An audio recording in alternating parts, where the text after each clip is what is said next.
কিরে সর্দি ধরছে?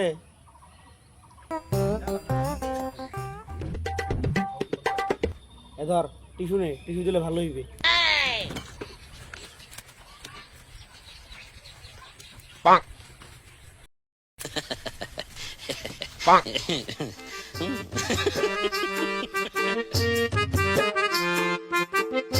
কিরে নাকের মধ্যে কি দিছস? ওই তুই কইলা যে নাকে টিস্যু দিলে বলে সর্দি ভালো হবো, এই জন্য দিছি। এই জন্য তুই টিস্যু দিছস?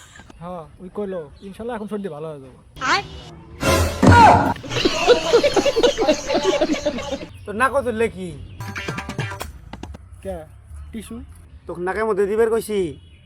তা কার মধ্যে বের করছো? अबे साले আমি তো চোদনা হয়ে গেলাম।